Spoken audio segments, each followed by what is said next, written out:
하나님께서 우리의 마음을 만져주시고 또 하늘의 세임과 능력으로 함께 하셔서 우리 각자의 삶의 자리에서도 차고 넘치는 그런 하나님의 영광이 가득하기를 소망합니다. 예와 하나를 들려드림으로 말씀을 시작하려고 합니다. 6.25 전쟁으로 서울이 폐허가 됐을 때의 일이었습니다. 피난 갔던 사람들이 다시 서울로 돌아왔습니다.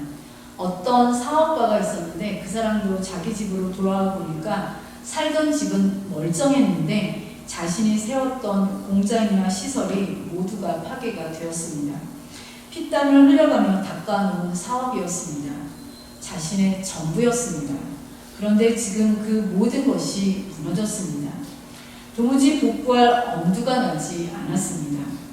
설사 전력을 다해서 복구한다 해도 전쟁 중이니까 언제 또다시 그런 참변이 있을지 몰라가지고 도저히 용기가 나지 않았습니다. 그렇게 여러 날을 흐르면서 이분의 마음은 오직 죽고 싶은 마음뿐이었습니다.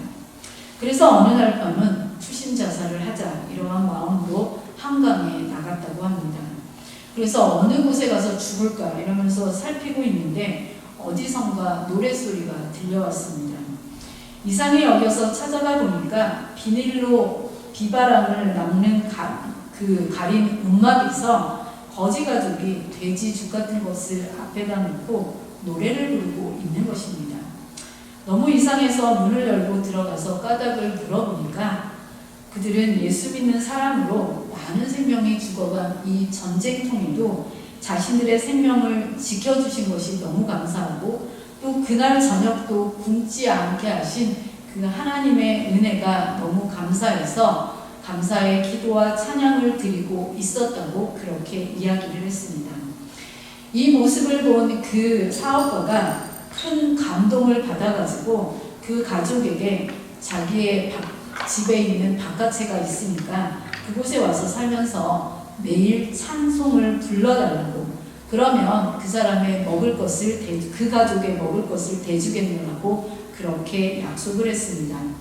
그래서 그 거지 가족은 그 사업가 집으로 들어가서 매일 찬양을 불러주었다고 합니다. 그러자 그 사업가의 가정도 예수님을 믿게 되었고 사업도 번창했다는 그러한 이야기가 있습니다. 오늘 찬송의 능력에 대해서 함께 나누려고 하는데요. 찬송, 찬양 같은 의미로 제가 말씀을 전하도록 하겠습니다. 오늘은 여러분이 아시는 대로 종교개혁주일입니다.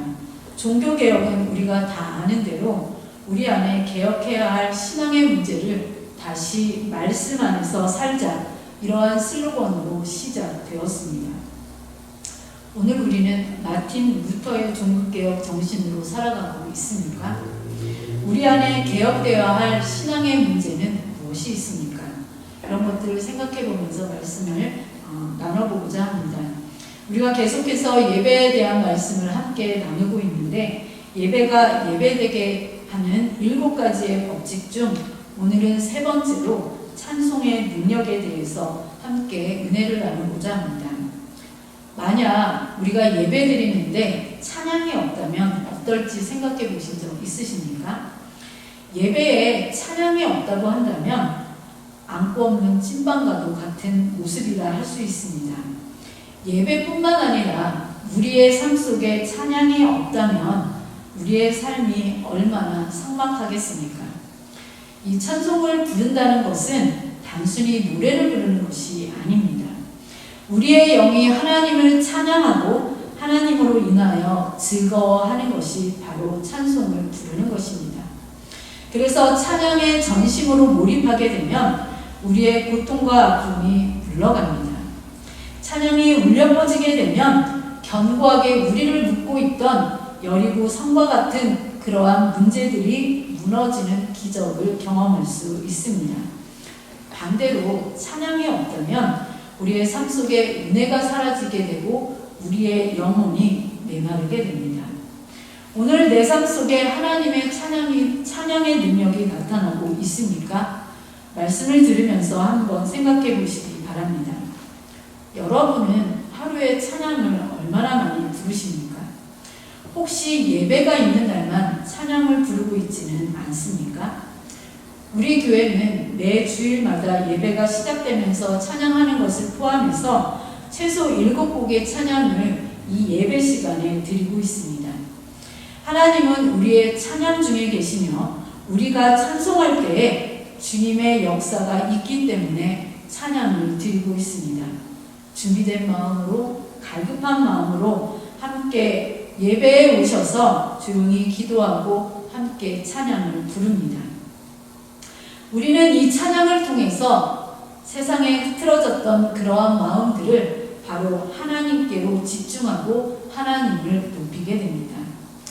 우리가 예배 순서 중에 부르는 인내 찬송은 아무거나 부르는 것이 아니라 찬송가의 앞부분에 있는 곡 중에서 선택하게 됩니다. 찬송가를 보시면 제일 위쪽에 제목이 있고 또 몇 장인지 장수가 기록되어 있습니다. 보통은 저희가 이 PPT를 이용하기 때문에 찬송가 안 가지고 다니시는 분들도 많으실 것 같은데 집에 가서 한번 확인해 보시기 바랍니다. 그리고 찬송가 밑에 보면은 그 찬송가의 주제가 무엇인지 적혀 있는데 보통 일어나서 부르는 찬양들에 해당하는 찬송은 그 주제가 경배, 찬양, 또 주일, 창조주, 섭리에 해당되는 그러한 찬송가들을 부르고 있습니다. 또 예배에 부르는 찬송가도 그날 설교 주제에 맞는 찬송을 선택해서 찬양합니다. 말씀을 생각하며 찬송할 때 우리의 마음이 열리고 하나님께로 나아갈 수 있기 때문입니다. 우리가 부르는 봉헌 찬송, 파송 찬송 역시 그에 해당하는 찬양들을 선택해서 부르고 있습니다. 이 찬송하는 일은 우리의 흥에 겨워서 부르는 것이 아닙니다. 내 아픔을 토로해서 부르는 것도 아닙니다. 찬송의 뜻 그대로 하나님을 높이고 하나님께 영광 돌리기 위해서 찬송합니다. 또 이사야 43장 21절 말씀에 보면 우리가 지음받은 목적에 대해서 이렇게 기록하고 있습니다. 이 백성은 내가 나를 위하여 지었느니 나를 찬송하게 하려 함이니라. 이 말씀을 보면 우리의 지음받은 목적에 대해서 기록하고 있습니다. 우리의 지음받은 목적을 기억하여서 늘 찬양하며 사는 여러분이 되었으면 좋겠습니다. 이렇게 찬양할 때에 어떤 일이 일어날까요? 먼저는 하나님을 기쁘시게 하고 하나님을 영화롭게 합니다. 그런데 그뿐만 아니라 성경은 이 찬송의 능력에 대해서 여러 가지로 증거하고 있습니다. 오늘은 3가지 정도만 살펴보도록 하겠습니다. 첫 번째, 찬송의 능력은 닫힌 문이 열리고 묶였던 것들이 풀리며 회개의 역사가 일어나게 합니다. 오늘 우리가 읽은 하나님의 말씀은 위대한 복음 전도자였던 바울과 실라가 빌립보라는 도시에서 겪은 사건입니다. 이 본문의 말씀은 유명하기 때문에 여러분이 다양한 아마 설교를 들으셨을 걸로 생각됩니다. 이 빌립보는 우리가 이미 빌립보서를 끝냈는데 오늘날 그리스 북동부 지역에 있는 도시입니다. 오늘의 이 사건 개요는 이렇습니다. 바울과 실라가 빌립보에 도착해서 복음을 전하다가 점치는 여종 하나를 만나게 됩니다. 이 여종이 몇 날 며칠을 바울의 일행을 따라다니면서 괴롭게 하자 바울은 그 여종에게 붙어 있던 귀신을 쫓아내게 됩니다. 그 당시 사람들은요, 이 점쟁이들을 아폴로의 신탁을 받아서 인간의 운명을 알려줄 수 있다, 그렇게 믿고 있었습니다. 그런데 이 여종에게 붙어 있던 귀신을 쫓아내니까 점괘가 나올 수가 없었습니다. 그러자 점치러 오는 사람들의 발길이 뚝 끊겼습니다. 그러니까 또 돈을 벌 수가 없었습니다. 그래서 점치는 여종을 고용해서 똑똑한 재미를 보고 있던 이 주인이 바로 바울과 실라를 고소했습니다. 하나님을 모르던 도시, 전도의 문이 막혀 있고 선교에 어려움이 있던 도시에서 이 바울과 실라는 고소를 당하여 곤욕을 치르게 되었습니다. 나무 막대기로 인정사정 없이 맞았습니다. 매를 맞은 몸은 이곳저곳에 상처가 깊이 나고 욱신거렸습니다. 그리고 이 바울과 실라는 그냥 감옥도 아니고 감옥 깊은 곳에 갇혔습니다. 사도 바울은 이때의 상황을 회고하면서요, 데살로니가전서 2장 2절에서 이렇게 고백하고 있습니다. 너희가 아는 바와 같이 우리가 먼저 빌립보에서 고난과 능욕을 당하였으나 우리 하나님을 힘입어 많은 싸움 중에 하나님의 복음을 너희에게 전하였노라. 이 말씀이 바로 오늘 본문에서 당한 바울과 실라의 어려움이었습니다. 감옥에 갇힌 그러한 사건을 의미하는데, 어려운 상황에서도 복음이 증거되었다고 전하고 있습니다. 감옥에 갇힌 그들은 어떻게 했습니까? 캄캄한 감옥에서 이 바울과 실라가 찬송을 부르기 시작합니다. 주위 어디를 둘러보아도 찬송할 수 있는 상황은 아니었습니다. 뭐가 좋아서 찬송하겠습니까? 견디다 못해서 미처 광기를 부린다면 이해가 되지만, 제정신으로 찬송한다는 것은 생각하기 어려운 상황에 있었습니다. 그럼에도 그들은 찬양하고 기도했다고 오늘 성경 말씀이 기록하고 있습니다. 어떠한 기적이 일어나서 메맞은 부분이 순식간에 아물었다거나 어둡고 음습하고 곰팡이 냄새가 나는 그러한 자리가 꽃향기가 나는 정원이 되었다거나, 아니면 두 발에 묶인 차고가 풀려져서 안락한 자세를 취하게 되었다는 그러한 내용의 보고도 없습니다. 그들이 감옥에 갇힌 상황은 그대로입니다. 그런데 이 바울과 실라는 바로 그곳에서 하나님께 기도하고 찬양했습니다. 그랬더니 놀라운 일이 벌어졌습니다. 한참을 찬송했더니 감옥의 터가 움직였습니다. 찬송했더니 감옥 문이 열렸습니다. 찬송했더니 감옥에 있던 모든 사람들의 매인 것이 다 벗겨졌습니다. 찬송했더니 간수가 회개하고 그 집이 구원을 받았습니다. 이러한 역사는 성경 속에서만 일어났던 일이었습니까? 아닙니다. 오늘도 여전히 찬송을 통해서 우리에게 일어나는 역사라고 성경 말씀은 증언하고 있습니다. 두 번째, 찬송의 능력에서 생각해 볼 것은 사탄의 결박에서 벗어나게 한다는 사실입니다. 사탄의 결박을 푸는 중요한 열쇠가 바로 찬양하는 것입니다. 사무엘상 16장 23절 말씀을 보겠습니다. 하나님께서 부리시는 악령이 사울에게 이를 때에 다윗이 수금을 들고 와서 손으로 탄즉 사울이 상쾌하여 낫고 악령이 그에게서 떠나더라. 이 다윗은 여러분이 잘 아는 대로 찬양의 대가입니다. 그는 어떠한 처지에 있던, 어떠한 위치에 있던 입술로도 찬양했지만 악기로도 찬양한 사람입니다. 그는 양치기였을 때도 하나님을 찬양했고 왕이 되었을 때도 하나님을 찬양한 사람입니다. 자신을 왕으로 세우신 분이 누구이신지를 알았기 때문입니다. 그런 그의 찬양에는 능력이 있어서 시편의 많은 곳에서 이 찬양의 능력을 전하고 있습니다. 그런 반면에 사울은 누구였습니까? 사울은 이스라엘의 초대 왕이었고요. 성경 기록에 따르면 외모도 출중한 사람이었습니다. 처음 그도 겸손한 마음으로 하나님께 순종했을 때는 이스라엘의 초대 왕으로 선택받은 사람이었습니다. 싸움에 나가서 승리도 하게 되었습니다. 그러나 그는 시간이 지나가면서 자신이 가진 지위, 능력이 누가 주셨는지를 잊었습니다. 사울은 자신을 세우신 분이 바로 하나님이라는 사실을 잊어버렸습니다. 그래서 전쟁에 나가 승리할 때에 하나님을 높인 것이 아니라 자신의 이름을 높이려고 기념비를 세웠습니다. 하나님의 이름보다 자신의 이름을 높이려는 바로 그 교만함이 하나님의 말씀을 지키는 것을 우습게 여기도록 만들었습니다. 그러자 하나님의 영이 떠나고 그런 그에게 악령이 들어가서 그를 괴롭혔습니다. 이런 사울에게 오늘 다윗이 수금을 타서 하나님을 찬양할 때에 사울을 괴롭혔던 악령이 떠나가고 그가 깨끗하게 되었다고 증언하고 있습니다. 찬양할 때에 나를 괴롭게 했던 마음에서 하나님이 주시는 참 평안이 임하게 된다는 사실을 알려주고 있습니다. 우리 이사야 57장 19절 말씀, 이 말씀은 함께 읽도록 하겠습니다. 시작.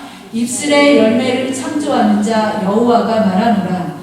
먼데 있는 자에게든지 가까운 데 있는 자에게든지 평강이 있을지어다, 평강이 있을지어다, 내가 그를 고치리라 하셨느니라.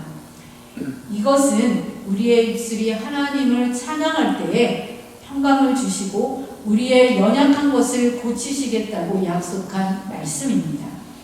우리에게도 찬송의 능력으로 사단의 결박을 끊을 뿐만 아니라 우리 마음에 하나님이 주시는 참 평안이 임하기를 소원합니다.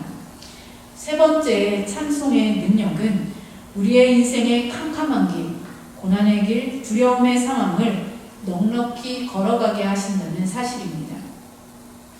영국의 여객선 스텔라우가 암초에 부딪혀가지고요 난파되었습니다. 거친 파도는 이 승객들이 탄 구명보트를 삼켜버렸습니다. 그런데 12명의 여성이 탄 구명보트는 노가 없어도 균형을 계속해서 유지하고 있었습니다. 그 보트에는 유명한 가수인 마가렛 윌리엄스라는 여성이 타고 있었습니다. 그녀는 승객들을 향해서 외쳤습니다. 여러분, 이제 하나님께 의지합시다. 믿음의 증표로 함께 찬송을 부릅시다. 12명의 여성은 찬송을 부르면서 공포의 밤을 보냈습니다. 그들은 사나운 폭풍과 칠흑 같은 어두움 속에서도 희망을 잃지 않고 계속해서 찬양을 불렀습니다. 이튿날 아침에 구조함이 생존자들을 찾아 나섰습니다. 그러나 짙은 안개 때문에요, 한치 앞을 볼 수도 없는 그러한 상황이었습니다. 그때 어디선가 여인들의 찬송 소리가 울려 퍼졌습니다. 구조대원들이 그 소리의 근원지를 찾아가 보니까 여인들이 구명보트에서 찬송을 부르고 있었습니다. 한 사람의 용기 있는 크리스천이 바로 12명의 귀한 여인들의 생명을 구했습니다. 신앙은 이렇듯 삶의 위기에서 더욱더 빛이 납니다. 그리고 고난 속에서 부르는 이 찬송이야말로 바로 이러한 기적을 일으키는 비결입니다. 역대하 20장 21절부터 22절 말씀이 있는데요. 그 말씀이 증거의 말씀임을 전해줍니다. 이 말씀은 유다왕 여호사밧이 다스리던 그 시대에요, 아람과의 전쟁이 있었을 때의 일이었습니다. 아람의 큰 무리인 암몬 자손과 모압과 세일을 쌓은 주민들이 이 여호사밧을 치러 올라왔는데 너무나 많은 무리가 치러 올라왔기 때문에 여호사밧 왕은 두려움에 벌벌 떨 수밖에 없었습니다. 그가 의지할 것은 하나님밖에 없었습니다. 그는 자신의 마음속에 생기는 두려움을 하나님께 토로하며 기도했고 백성들에게는 금식할 것을 선포했습니다. 그때 하나님께서 주신 해결책과 결과가 바로 역대하 20장 21절부터 22절 말씀입니다. 제가 21절 말씀 읽고 여러분이 22절 말씀 읽겠습니다. 백성과 더불어 의논하고 노래하는 자들을 택하여 거룩한 예복을 입히고 군대 앞에서 행진하며 여호와를 찬송하여 이르기를 여호와께 감사하세 그 인자하심이 영원하도다 하게 하였더니 그 노래와 찬송이 시작될 때 여호와께서 복병을 내고 그들을 치러 잡는 자들과 모압과 세일한 주민들을 치게 하시고 그들이 패하였으니. 네, 찬송이 시작될 때에 여호와께서 일하셨습니다. 유다를 치러 온 큰 무리들도 하나님이 함께하신 유다 앞에서는 패할 수밖에 없었습니다. 이렇듯 성경에서도 또 현실의 시간에서도 하나님을 찬양할 때 일어났던 엄청난 일들이 바로 우리의 가슴을 설레게 합니다. 병들었던 영국 사회를 변화시켰던 존 웨슬리 형제는요, 일찍부터 이 찬양의 능력을 소중히 여겨서요, 찬송하는 우리 성도들에게 이렇게 설교했습니다. 기운차게 찬송하라. 맥 빠진 사람처럼 혹은 조는 사람처럼 하지 말고 음성을 높여서 힘차게 찬송하라. 당신이 사탄의 노래를 부르는 것이 아니라면 당신의 음성에 대하여 두려워하지 말고 다른 사람이 당신의 음성을 듣는 것을 수치스럽게 여기지도 말라. 이렇게 찬양을 힘차게 부르고 능력껏 우리의 목소리를 다해서 하나님을 찬양할 때 그 생명의 찬양으로 병든 영국 사회를 건져낸 찬양의 힘이 우리에게 다시금 요청되고 있는 그러한 시기가 되었습니다. 찬양을 하면 근심의 고리가 끊어집니다. 찬양을 하면 기도의 문이 열립니다. 오늘도 찬양을 하면 기쁨과 감사의 샘이 터집니다. 오늘도 찬양하면 우리에게 묶였던 모든 것들이 풀어지고 두려움에서 평강을 주신다고 말씀하고 있습니다. 사랑하는 여러분, 찬송할 수 있을 때 힘껏, 정성껏, 뜨겁게 찬양하시기 바랍니다. 후두암으로 이 성대를 잃어버린 어떤 분이요, 목소리를 잃어버린 후에 이렇게 고백했습니다. 목소리를 잃고 나니까 마음껏 찬송을 한번 불러보는 것이 자신의 제일 큰 소원입니다. 우리는 지금 마음껏 하나님을 찬양할 수 있습니다.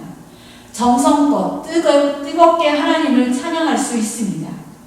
만약 내 영적 상태가 궁금하신 분이 계시다면 여러분의 영적 상태를 알 수 있는 방법은 간단합니다. 바로 여러분의 입에서 자주 찬송이 흘러나온다면 여러분은 건강한 신앙 상태입니다. 그런데 찬송을 불러본 지가 가물가물하다면 그것은 위험한 상태입니다. 마음에 은혜가 없는 상태에서는 절대 찬송이 흘러나오지 않기 때문입니다. 그렇다면 다시 은혜를 회복할 수 있는 좋은 방법은 무엇이겠습니까? 그것은 바로 찬송하는 것입니다. 찬양하는 것입니다. 계속 찬양을 하다 보면 우리의 메말랐던 영혼에 하나님의 은혜의 단비가 내려서 오늘 바울처럼 또한 신라처럼 담대한 믿음의 사람으로 살아나게 될 것이고 또 그러한 사람으로서 영향력을 끼치는 믿음의 사람이 될 수 있습니다. 우리 사랑하는 드림교회 성도 여러분, 바울과 신라는요, 어둡고 캄캄한 지하 감옥에서 하나님께 기도하며 찬양했습니다. 오늘 우리의 삶이 감옥같이 굳게 닫히고 우리를 질식시켜버린 것처럼 옥죄어 오고 있다는 그러한 생각이 드신다면 힘껏 찬양할 수 있기를 바랍니다. 바울과 신라는 그 발에 찾고 쇠고랑이 찬 채 기도하며 찬양했습니다. 오늘 우리도 우리의 손과 발이 묶인 것 같이 무력한 상황에 빠져 있을지라도 주님께 기도하고 찬양할 수 있기를 원합니다. 그래서 우리가 있는 이 땅이 흔들리고 감옥이 움직이는 체험, 옥문이 열리고 쇠고랑이 풀어지는 그러한 경험이 우리 모두에게도 있기를 소망합니다. 우리가 예배 시간에 가장 많이 하는 것이 찬양하는 일입니다. 찬송을 부를 때마다 건성으로 부르지 마시고요. 가사 하나하나를 음미하시고 또 마음에 새길 수 있기를 원합니다. 그리고 우리의 예배가 끝나고 각자의 삶의 자리로 돌아가서도 계속 찬양을 하신다면 찬양 속에 임재하시는 하나님을 우리 모두는 만나게 될 것입니다. 그러면 바로 그곳이 어디가 됐든 간에 하나님 나라가 될 줄로 믿습니다. 그동안 우리의 삶 속에 무뎌지고 숨겨졌던 이 찬양의 능력을 다시 회복하시기를 바랍니다. 시편 104편 33절을 다 함께 읽음으로요, 오늘 이 시편 기자의 고백이 우리의 결단이 되기를 소망하면서 우리도 평생의 찬양으로 하나님께 영광 돌리는 삶과 더불어서 우리의 삶 속에도 찬양의 능력이 나타나기를 간절히 소원합니다. 우리 시편 104편 33절 함께 읽도록 하겠습니다. 시작. 내가 평생토록 여호와께 노래하며 내가 살아있는 동안 내 하나님을 찬양하리로다.